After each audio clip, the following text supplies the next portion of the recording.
There's no better feeling than a personal win, and the State Farm Personal Price Plan can help you do just that. Talk to a State Farm agent today to learn how you can bundle and save with the Personal Price Plan. Like a good neighbor, State Farm is there. Prices are based on rating plans that vary by state. Coverage options are selected by the customer. Availability, amount of discounts and savings, and eligibility vary by state.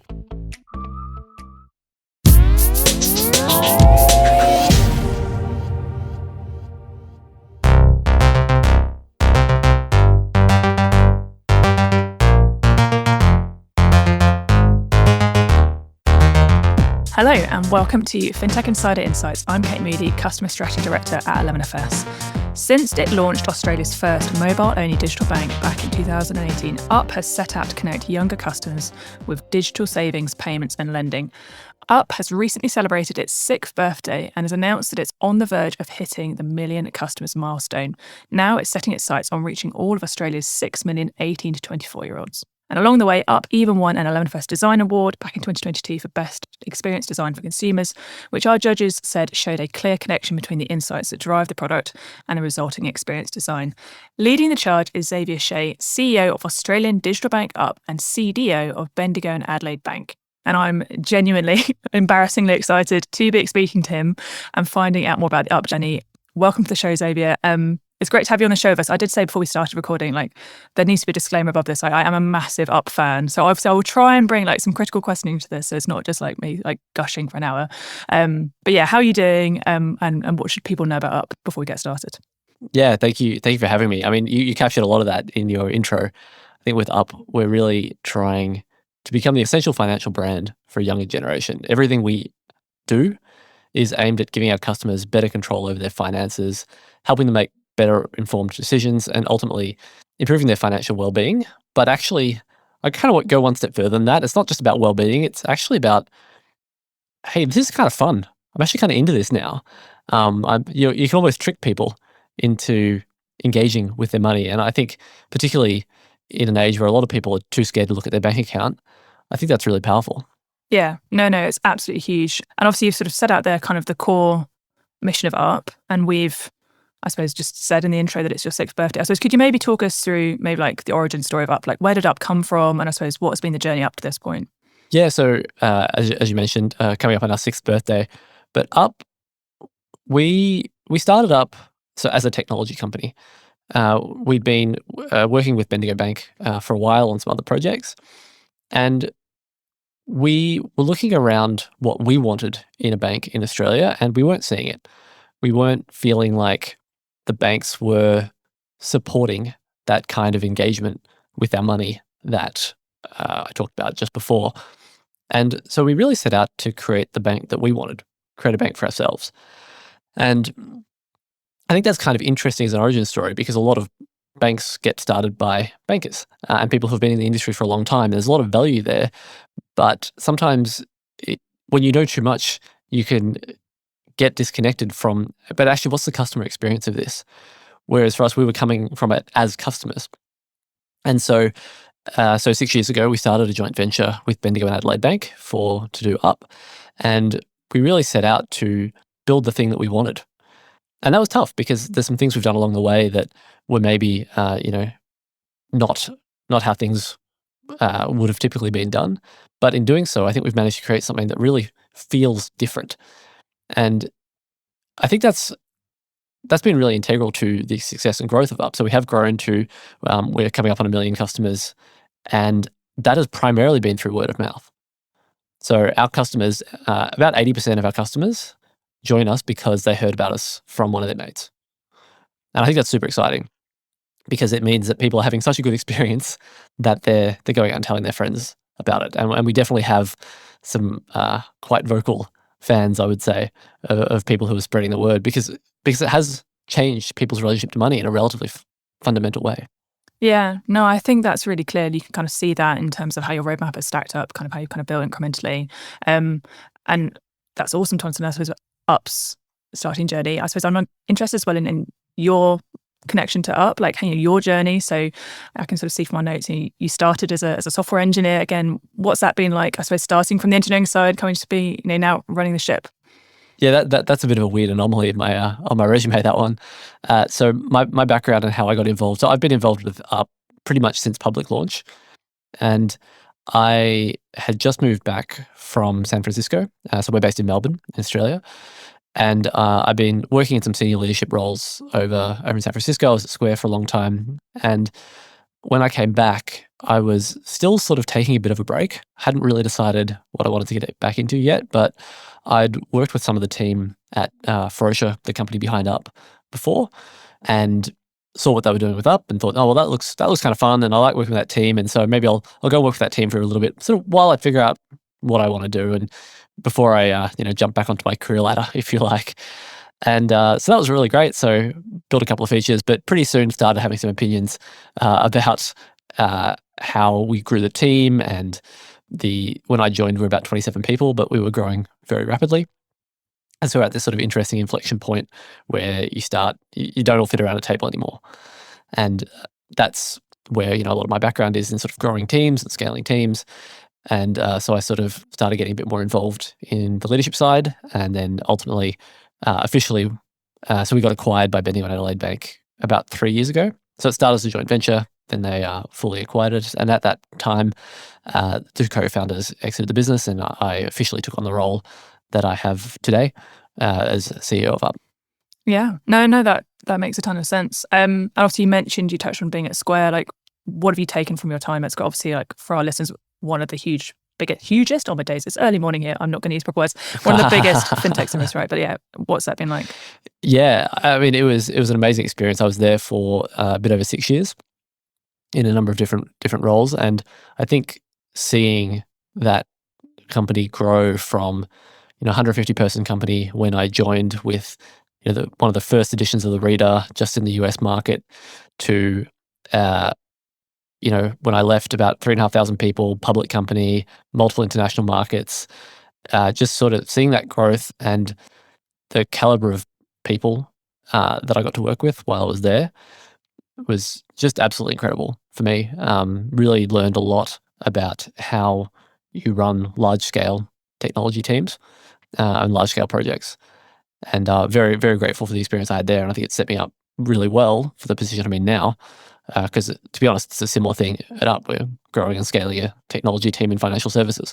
Yeah, no, I think definitely I want to move on to kind of like the future aspirations for Up as we work through the chat. Again, I suppose we have a very international audience, so I'm sure some of our listeners will know a lot about the Australian market, and some might not know very much at all. I think maybe there's probably quite a lot of assumptions that it just looks and feels exactly the same as lots of sort of stereotypically Western markets.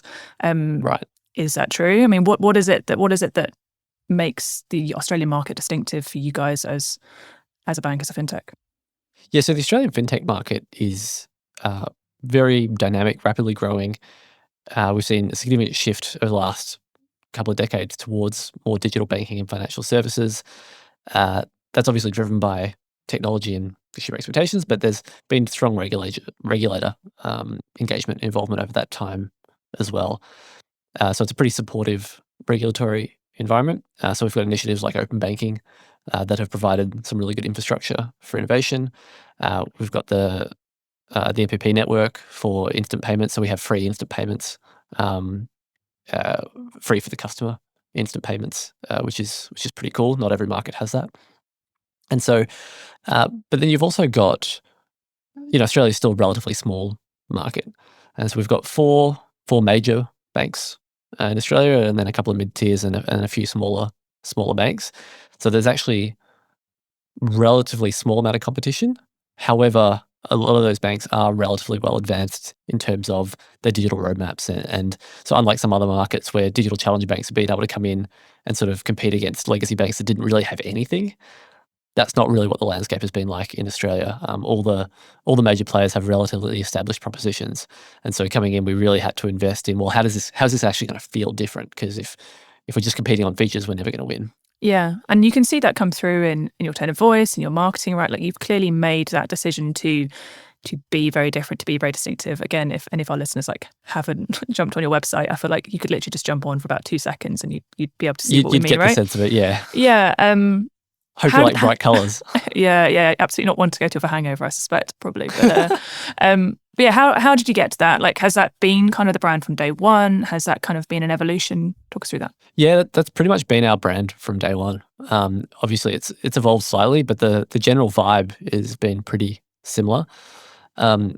We thought there was an opportunity to provide sort of a different experience in terms of, so going back to what I said earlier around how wanting to create a bank that we wanted, the question I asked myself is how do you create a bank that people can actually love?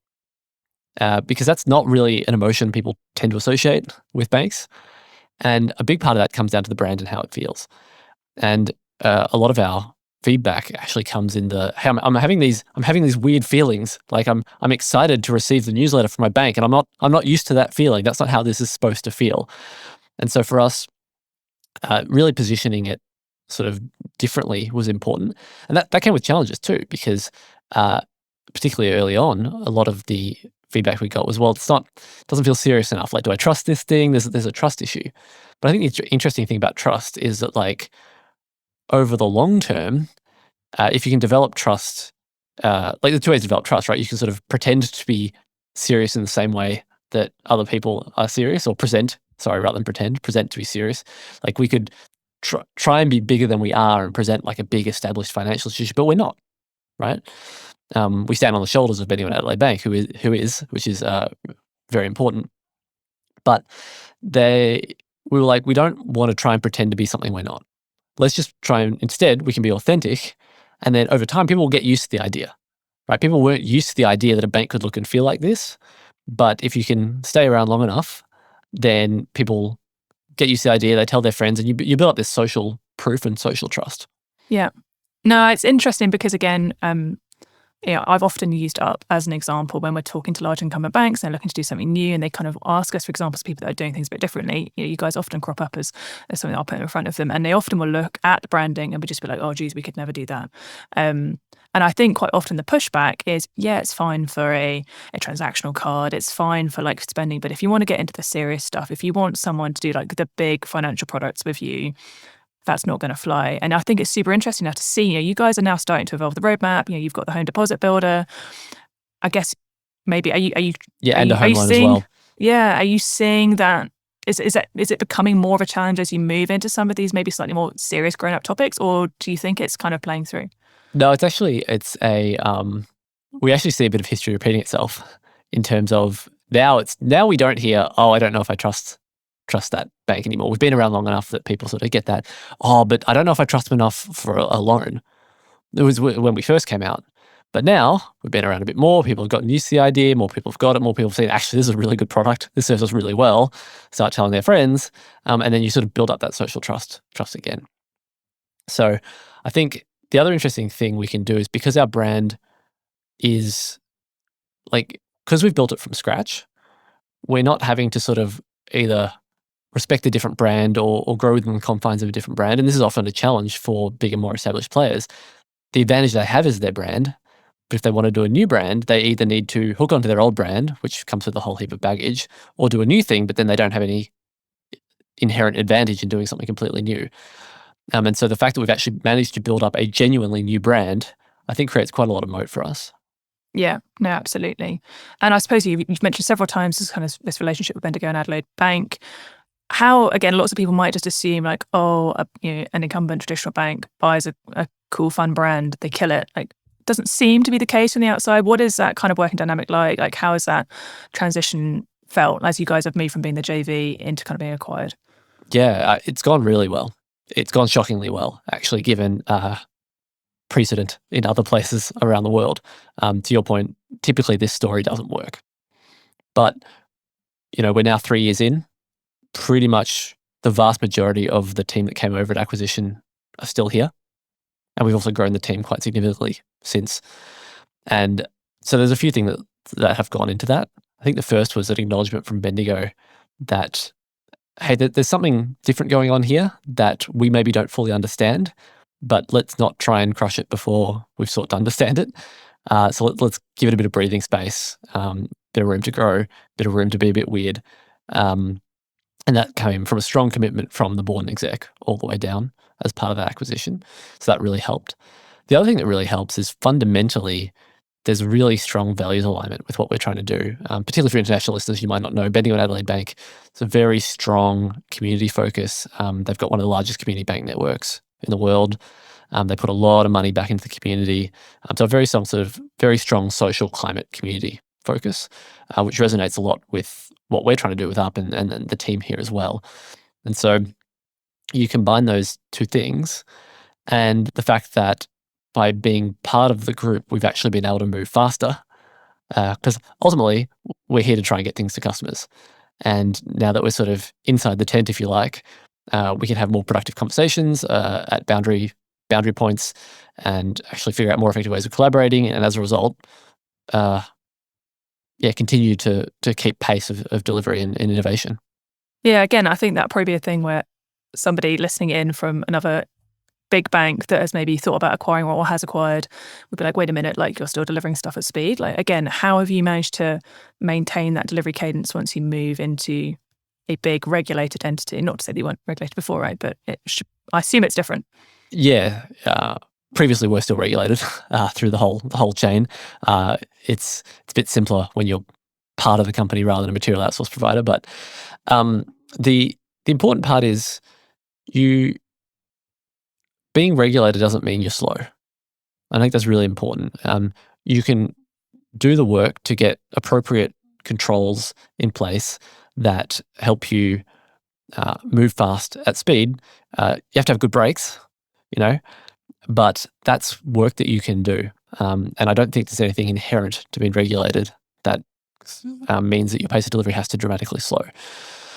The other way that we do that is you think about your actual architecture of what we're building and how we're building it and how we think about features, because certain things are always going to move slower than others. So as an example, a lot of our features are, if you look at the underlying financial products for Up, they're very straightforward. And that's very deliberate. We deliberately just wanted to have very, very basic, straightforward financial products. That makes it, that reduces the overall costs of managing those products. But it also means we can recombine them in different sorts of ways to create different experiences that actually match what the customer wants, but without necessarily having to go back to the drawing board every single time to sort of design a new financial product.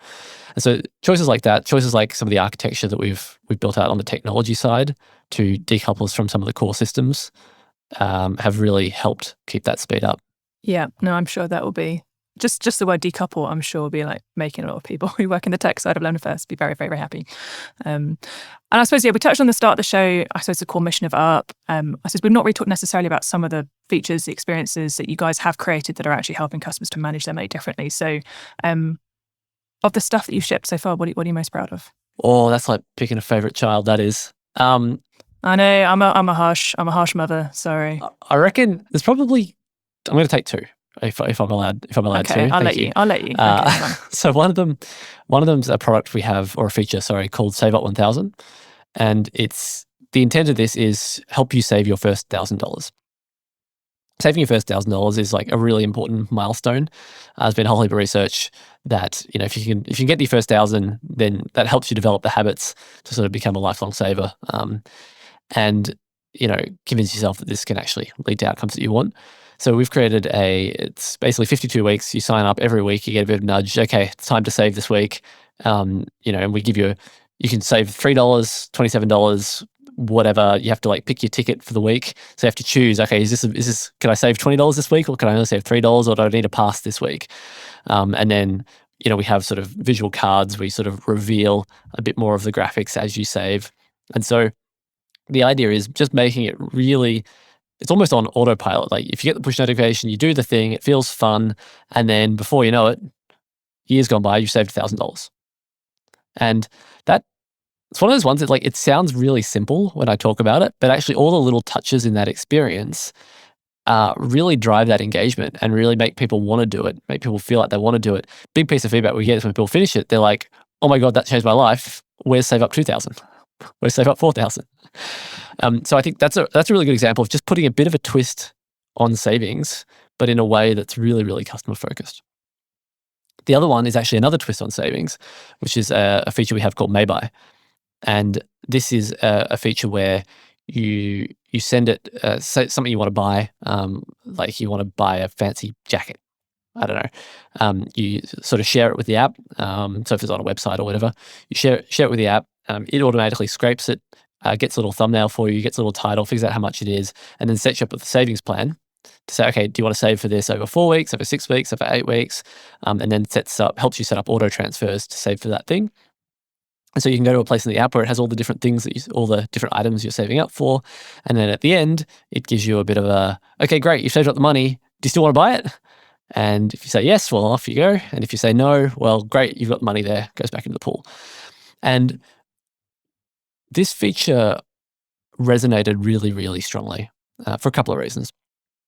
One was that at the time, it was sort of the peak of the buy now, pay later hype. And a lot of people were sort of expecting us to do a buy now, pay later thing. And so when we came out with this, and a lot of our customer base was worried about that because there is real concern among our customer base around buy now, pay later and that getting people into inappropriate debt and this sort of thing. So when we came out with this, there was a big we knew you were one of the good ones. Like it really helped reinforce that brand of like, we're here for you and we're here to really help you do what you want to do with your money. But the other thing about it is it's not, I think the narratives around money, particularly in Australia, can be really bimodal. Like on the one hand, there's, you have to save every dollar and stop buying your avocado toast.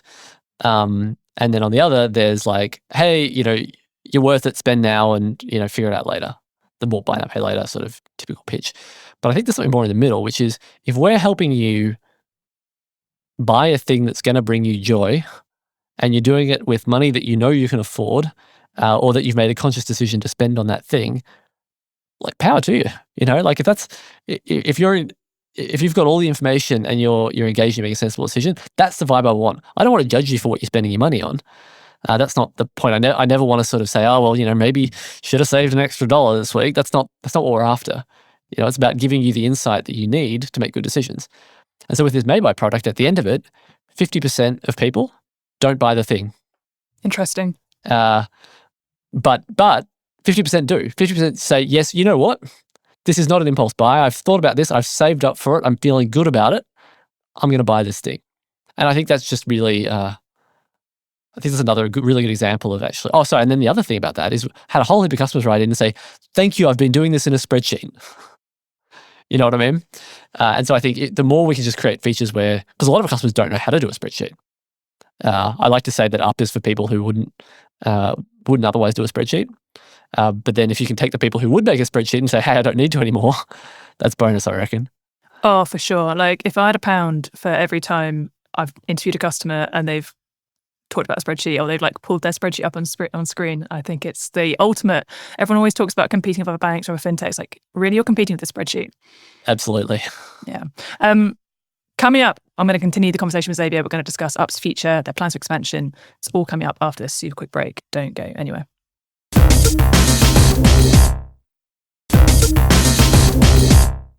Welcome back to Fintech Insider Insights, where I'm in conversation with Up CEO Xavier Shay. Xavier, obviously you've given us a great run through, I suppose, of up to this point. What's next? I still think there are a lot more Australians who don't know about us. And if they do, they don't know what we can do for them. So I genuinely believe that we can and should be a major player in Australian banking. We should be a really significant choice for people. Now that's a multi-year, possibly multi-decade journey, but I think what we're offering is very, very strong, and that's what our customers are telling us. So it is about sort of that growth and getting to more people, but it's really about growing with our customers as well. So our median age of customer does tend to be pretty young, but that goes up by at least a year every year. So I think for us, it's about continuing to build out as our customers, grow up, reach different milestones in their financial life. How are we continuing to be there for them? Or for customers, we have a lot of customers who I remember, particularly before we had a home loan, they would write in and say, "I've got a home loan. I want to move all my banking to you. I can't yet. Can you get on it? Can you actually do it? The extra things we need." So I think continuing to grow with our customers and really build out what they want is really the focus for us. Yeah. I imagine it's probably quite a hard balancing act to kind of work out. On one hand, you want to chase new customers. On the other hand, you want to kind of keep the roadmap going with your current customer base. How do you balance that? It's very hard. It's very hard. I think the good news is that there is definitely some overlap. Like by building a lot of our features that makes us more attractive to more customers, but they're also features that our existing customers want. But I don't have a... Are you struggling to close deals? B2B selling is tougher than ever, and that's why we want to tell you about LinkedIn Sales Navigator. LinkedIn Sales Navigator is a sales intelligence platform that helps professionals effectively prospect and engage high-value customers, drive higher revenue, and increase sales performance. Sales Navigator helps you target the right buyers, surface key signals such as job changes or which accounts you should prioritize, and shows you hidden allies so you can find those buyers who are most likely to convert. Fueled by LinkedIn's 1 billion member platform, Sales Navigator gives you the most up-to-date first-party data, enabling you to unlock conversations with the people who matter. Right now, you can try LinkedIn Sales Navigator and get a 60-day free trial at linkedin.com/fintechinsider. That is linkedin.com/fintechinsider for a 60-day free trial. Let LinkedIn Sales Navigator help you sell like a superstar today. Just go to linkedin.com/fintechinsider and get started. Whether you're starting or scaling your company's security program, demonstrating top-notch security practices and establishing trust is more important than ever. Vant automates compliance for ISO 27001, SOC 2, GDPR, and more, saving you time and money while helping you build customer trust. Plus, you can streamline security reviews by automating questionnaires and demonstrating your security posture with a customer-facing trust center, all powered by Vant AI. Over 7,000 global companies like Atlassian, Flow Health, and Quora use Vant to manage risk and prove security in real time. Our audience gets a special offer of $1,000 off Vant at vanta.com/insider. That's VANTA.com/insider for $1,000 off. I don't have a secret answer to that. It's a lot of, I know, right? A lot of trade-offs. But we've got a pretty lean team, so we do have to make deliberate trade-offs about where we're investing our time and our energy. Yeah, I mean, obviously you talked in the first half of the show about your time at Square, kind of watching the growth there, getting up to some pretty sizable employee numbers. My understanding is you guys have stayed relatively lean. I think the last number I saw was around 170 employees. I don't know if that's still accurate, but yeah, it's ballpark right. Yeah. Yeah. Do you plan to grow that? Do you want to stay lean? Do you think you're going to have to significantly increase headcount? I mean, I always want to stay as lean as we can, but we are going to grow. We have to grow to continue to support our customers. And so for me, it's about finding that right balance between basically finding sustainable growth where we can sort of keep the team feeling like a team. And that's obviously teams change as the size grows and that, but a big part of what we've got in Up is actually a really strong team and culture that the culture we have, we need to have a good, positive, productive culture at work because our customers will feel it. They'll feel it in the products we build. They'll feel it in the support interactions. And so that's something that we focus a lot on here is how we interacting with one another, how we bringing our best selves to work, how are we having really good conversations, but how are we also having a bit of fun. That's something that we're very, very conscious of and something that as we grow and we hire, we're always introspecting to be like, hey, do we still have it? We still good? Do we still, and not actually do we still have it? Are we getting better? Because I truly believe that as you grow a company, it should get better. There's a common fear, I guess, that as companies get big, they get worse. And maybe at the limit, that's true.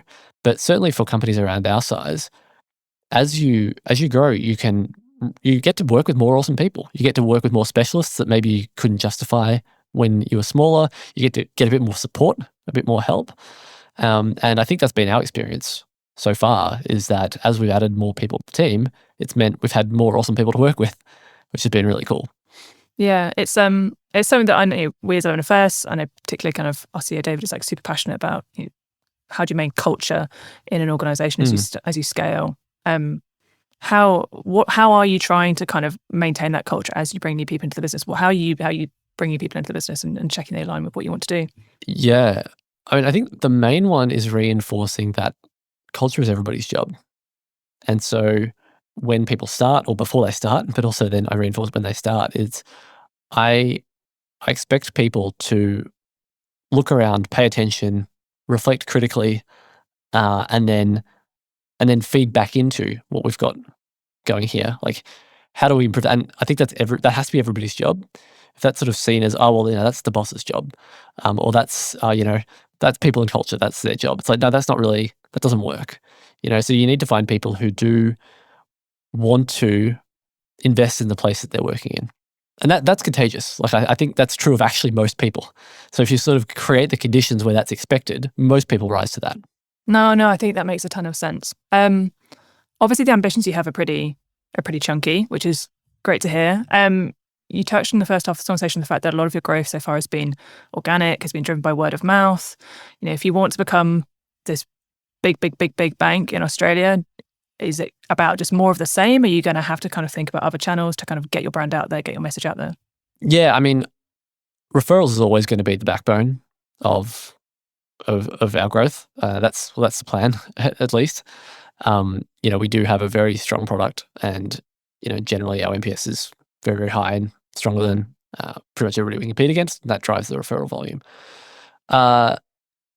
It does come down to a question of speed and trade-off. There's certainly a lot more. If we want to get there very quickly, then clearly we have to do more advertising, more marketing. That's just, at some point, you can hope and dream all you want that you'll find some silver bullet for marketing, but in my experience, that's not really a good strategy to bet on. It's ultimately, when you reach a certain point and you want to grow faster than you're currently growing, that costs money.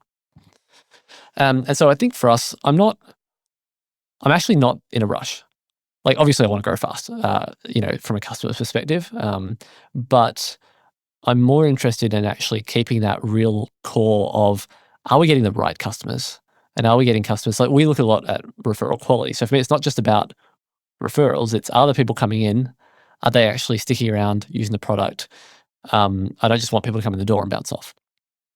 And so I'm sort of prepared to take a bit of time there to just really get that referral engine going, because it actually does then create stickier and more loyal customers. We find the people who come in via referrals tend to be stronger customers, which makes sense, right? You've come in for a reason. Yeah, no, that's really interesting. Yeah, what are you using to track that? Again, you talk about referral quality. What do you define that as? A few different things, but primarily we've got a number of different measures of activity and stickiness, and you can sort of cohort people by how they came in, and you can check, okay, after a month, after 3 months, how are they looking from a retention perspective?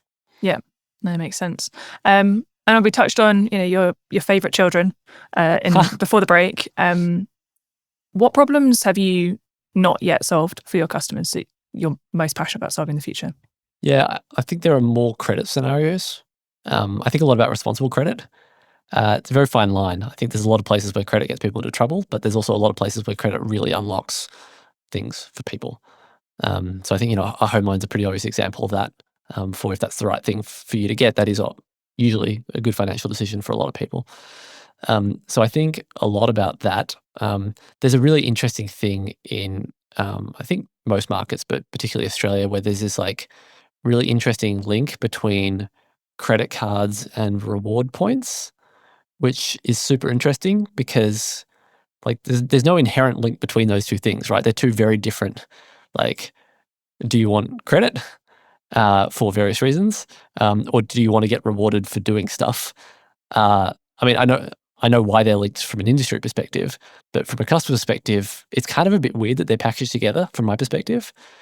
But that's, clearly a thing that a lot of people either want credit or either want rewards or want both. And I think we don't really do anything in that space yet. But I think really finding something there that makes sense is tricky. So that's one where we're taking our time to get that right. Because I think that's something that we don't do today, but I think I'd like to do well. And then there's a lot of sort of, I'll say, adjacent things, like insurance is a good example, that that I think there's some obvious tie-ins to what we're doing that would sit very nicely. And so we're sort of looking at those. I think we're also in a really interesting position from in a fintech perspective, where if you're doing a technology startup or whatever, it's all about daily engagement, right? Like that's the thing you want. What's your stickiness? What's your engagement? That's really hard to do authentically for most financial products. Most financial products you actually don't want daily engagement on, right? Superannuation, which is that's I guess an Australian thing, mandated retirement savings. You need to check in on it every now and then, but you shouldn't be checking in on it every day, right? The one financial product where I think daily engagement does make sense is that daily spending and saving. And so for us, we're in a really interesting spot because we've got that really strong engagement on that spending and saving.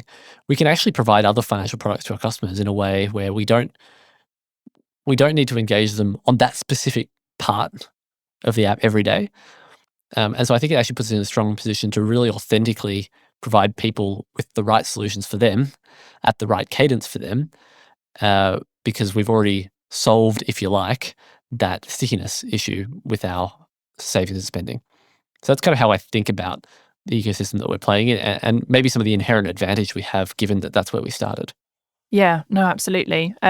I think another really interesting choice that you've made is to introduce widgets. Again, I've been in lots of conversations with big banks where you've kind of floated the idea, like people are coming into your app every day to check this thing, like, do I need to come into the app? Like, could you just make that available outside the app? And there seems to be this kind of inherent fear that if I can't get them into the app, how am I going to sell my loan? How am I going to sell my credit card? I need to get them into the app. But you guys have split that out, right? So again, talk me through that and how that's impacting what you're doing. So I think about like if I couldn't get anything else, then yes, I want people in my app. But actually what I want is I want people to listen when we speak. And through either that's people reading the newsletter, that's if we send a push notification to people read it. If they do go into the app and there's a splash up there or whatever, do they actually read it? Do they actually engage with it? And for me, that's the real key thing. Because if we've got that, then when we've got something that people want, they'll pay attention and they'll take it. And so that's why I don't worry too much about, whether we're somebody's main financial institution or it's obviously something I do track and pay attention to, but I'm more interested, like, are we the one that they're paying attention to? Because like, for example, previous example, when we didn't have home loans, we had a lot of people where we weren't their MFI by any definition. We had daily savings and spendings, but their bulk of their loan was with another bank or whatever. But I knew that the moment we said, hey, we've got something for you, they were coming straight over. And that's exactly what happened. No, it's hugely powerful. And I don't want to like make this sound like a slight on Australia, but like, is Australia big enough for you guys? Like, I mean, there's 27 million people in Australia. Like, is Up thinking about other markets? Like, is it just about Australia, or have you setting your sights further afield? Yeah, so Australia is big enough for us. It is, though, to your point, it is a smallish market. Though, and I think what's interesting for Australia, though, is the economics look very different to a lot of other markets in terms of a lot of the revenue opportunity in banking is really loans and home loans. So, for example, interchange is regulated in a way that, there's not a lot of opportunity there comparatively. There's our instant payment network is free for consumers, so other markets can charge for that. We can't. And so this is great for consumers. But it does mean that the sort of diversified revenue opportunities there may be less than some other markets. However, within the sort of core savings and loans, there's definitely a pretty strong market there and definitely enough for us. So, your question about are we considering international? Right now the focus is Australia. That's where we're playing. We're a long way from winning. And so I think we really want to focus here. I think international expansion for the type of product that we have as well, like where you're a bank, the cost of that is quite high because the regulations for banking institutions and banking apps tend to be same but very different, and so the cost of doing that would be quite high compared to some other types of services. Yeah, no, absolutely. And I guess one other thing that often point to as something you guys do a bit differently is your roadmap. Like, you are quite open about how you set out your roadmap. Again, for our listeners, maybe I haven't had a look, talk us through that and kind of the thinking there. Yeah, so we've published what's called the Tree of Up. So you can search for that. And you find it. It's a visual roadmap of what we're building out and sort of how we see the evolution of the product. This was really important, particularly when we first started and didn't really have very much, where we sort of needed to give people the confidence that, hey, we're going to get there. Now we've actually filled out a decent chunk of that roadmap, which is super exciting. And so we actually have less need, I guess, to broadcast that, but we still think there's a lot of value there. Like, it's a thing we know. It helps build trust with customers. It helps people give feedback on that roadmap. And just doing it in a sort of engaging and accessible way has, very visual. I think, again, it also helps us feel different, right? Like, this doesn't feel like my bank, and that's been really important for our brand development. Yeah, and I think like an engaging and relatively simple interface can sometimes make it look like that roadmap is super straightforward and it's just super obvious about what you choose to put on it, right? But I'm assuming there's a lot more complexity that sits behind kind of how you decide to put into it. Again, I'm a nerd about like the customer, the product, the design side of things. What do those structures look like at Up? How do you kind of go from like the customer all the way through the roadmap? What does that kind of decision process look like? Yeah, well, we've got probably the interesting part for us is because of we are working with like an existing bank to provide a lot of the core banking services, which has its own roadmap and issues and things that we're now working through together. But and so I think a lot of our roadmap we have to consider what do we need to do, like deep integration into the core with. That's going to be expensive versus what can we iterate on quickly without having to do that.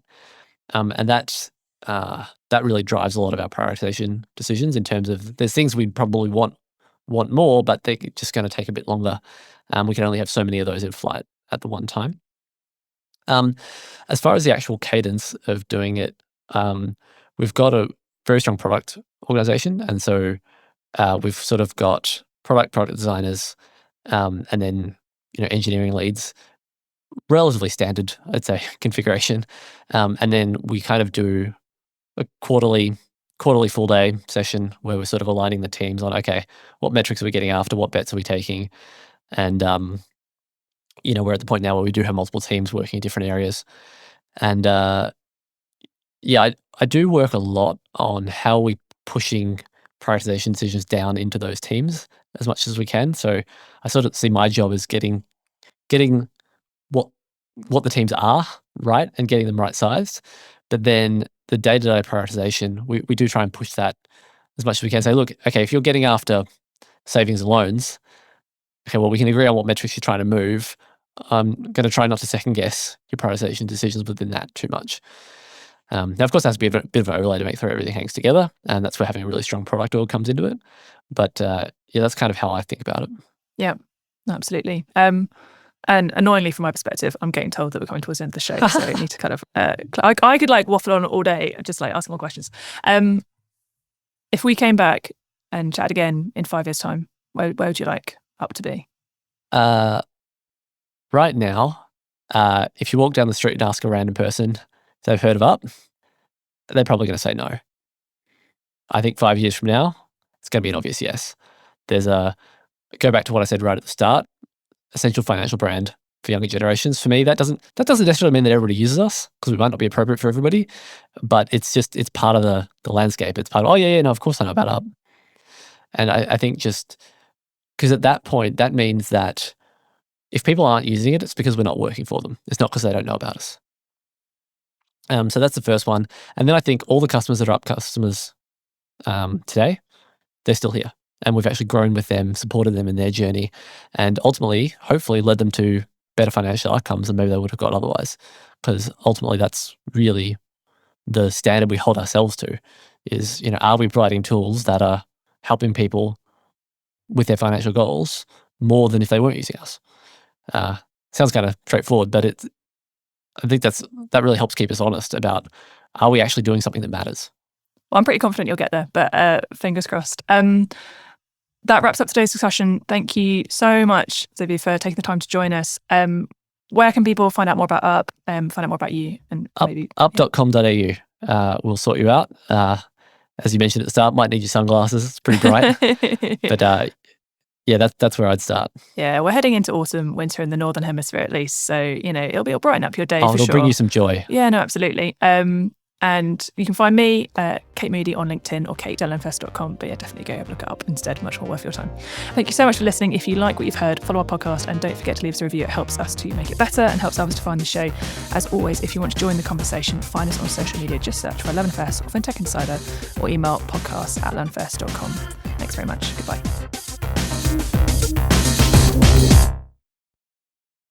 Whether you're starting or scaling your company's security program, demonstrating top-notch security practices and establishing trust is more important than ever. Vant automates compliance for ISO 27001, SOC 2, GDPR, and more, saving you time and money while helping you build customer trust. Plus, you can streamline security reviews by automating questionnaires and demonstrating your security posture with a customer-facing trust center, all powered by Vant AI. Over 7,000 global companies like Atlassian, Flow Health, and Quora use Vant to manage risk and prove security in real time. Our audience gets a special offer of $1,000 off Vant at vanta.com/insider. That's VANTA.com/insider for $1,000 off.